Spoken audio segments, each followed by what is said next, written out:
সে অনেকেই এই প্রশ্নটা করে যে আমরা মিউচুয়াল ফান্ডে কেন ইনভেস্ট করব। মিউচুয়াল ফান্ড তো স্টকই মার্কেটে ইনভেস্ট করে, মার্কেটের সাথেই লিঙ্কড, বেসিক্যালি ইকুইটি, যেটা ইকুইটি যে মিউচুয়াল ফান্ডগুলো হয়, তাহলে আমরা ডাইরেক্ট স্টকে ইনভেস্ট করবো, মিউচুয়াল ফান্ডে কেন ইনভেস্ট করব। এই একই প্রশ্ন আমি নিজেকেও করতাম আগে।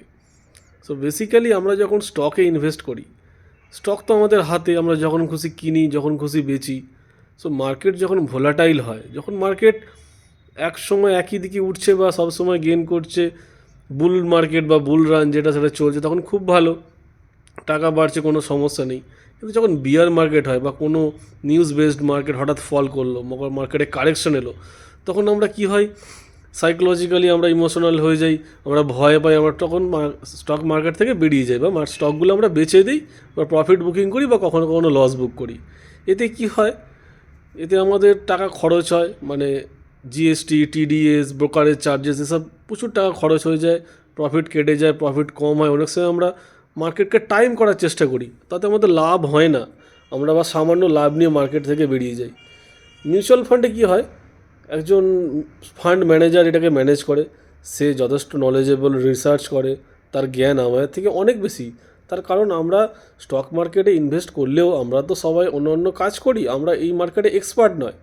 কিন্তু মিউচুয়াল ফান্ডে যে ফান্ড ম্যানেজার, সে একজন চার্টার্ড অ্যাকাউন্ট্যান্ট, তার এই মার্কেটে আমাদের থেকে অনেক জ্ঞান বেশি, সারাদিন এটা নিয়ে পড়াশোনা করছে, বিভিন্ন কোম্পানির ফিনান্সিয়াল রেজাল্ট পড়ছে, তাদের ফিউচার প্ল্যানিং দেখছে, তাদের প্রফিট বেশি হচ্ছে না কম হচ্ছে সেটা দেখছে, বিভিন্ন স্টককে পিক করছে এবং তাদের ফিউচার প্ল্যানিং দেখছে, তাদের কোয়ার্টারলি রেজাল্ট, দিন মানে 100 পাতা 200 পাতার যে কোয়ার্টারলি রেজাল্ট হয়, 200-250 পাতা, সেটা পড়ছে, তাদের ফিউচার প্ল্যানিং কী, যদি প্রফিট বেশি হয় কেন প্রফিট হচ্ছে, এবং যদি লস হয় কেন লস হচ্ছে, সেইটা অনুযায়ী তারা মানে স্টক পিক করে। স্টক প্রপার টাইমে, মানে সঠিক সময়ে স্টক পিক করাটা কিন্তু খুব গুরুত্বপূর্ণ।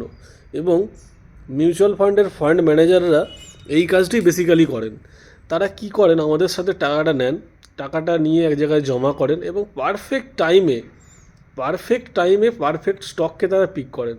স্টককে তো যে কোনো সময় কিনলে হয় না, একটা স্টকের মানে সেল ভ্যালু বা স্টক মানে তার পিই রেশিও বা পিবি রেশিও বা সেটা তার যে ভ্যালুয়েশান, যে ভ্যালু ইনভেস্টিং যেটা বলে, চিপ সময় বা যেটা যখন কম দামের স্টকটা থাকে, মানে রিজনেবল প্রাইসে, একটা স্টককে যখন আপনি সস্তা পাবেন তখনই কিনতে হবে, এবং সেটা যখন ওভার ভ্যালুড বা প্রাইস বেড়ে যাবে তখন সেটা থেকে এক্সিট করতে হবে। এটাই স্টক মার্কেটের মেন ফান্ডা। তো ফান্ড ম্যানেজাররা যেহেতু চার্টার্ড অ্যাকাউন্ট্যান্ট হয়, তাদের মিনিমাম 15-20 বছরের এক্সপিরিয়েন্স থাকে, তো তারা এইটা অনেক আমাদের থেকে ভালো বুঝবেন। সেই জন্য আমি সবসময় বলি মিউচুয়াল ফান্ডে ইনভেস্ট করার জন্য। সো বেসিক্যালি আমি লোককে মিউচুয়াল ফান্ডে ইনভেস্ট করতে এই কারণে বলি, আমি মোটামুটি 8-10 বছর স্টক মার্কেটে আছি।